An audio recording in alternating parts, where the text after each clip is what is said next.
Sometimes it's hard to balance the wishes of your loved one who has died and the needs of your loved ones who are left to grieve. My dad fell and broke his hip. After surgery for a partial hip replacement, he faced weeks of rehab to walk and climb stairs again so he could return to his home. As I look back at this time in rehab, it was a wonderful gift to me as I was able to spend many hours alone with him. It was just me and my dad, no distractions of everyday life. He always loved the outdoors, so I would push his wheelchair out to the garden where I sat on the swing and we talked. He shared memories growing up in Ottawa about his four sisters, but especially his time in the Merchant Marines during World War II as he traveled the world. These were stories I had never heard growing up. We laughed together as he told me about getting his first tattoo.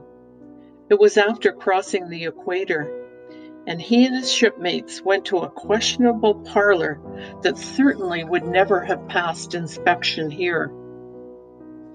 He also had some pretty strong ideas about what should happen after he died: cremation and scatter the ashes on Frenchman Lake in northern Ontario, where our family camp was located.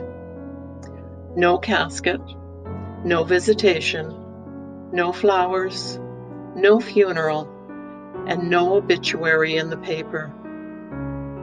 Being with him in his last days and hearing how strongly he felt about his last wishes being followed, I had no problem carrying them through. What I didn't anticipate was the reaction of his grandchildren. They were upset there wasn't a funeral or gathering to remember their grandfather. It was like his life didn't happen, didn't matter. They decided to meet in Sudbury for a weekend to celebrate his life, reminisce about their memories of his time with them, and say goodbye. I wasn't able to attend, but that was okay, as this was their time to grieve together in their own way.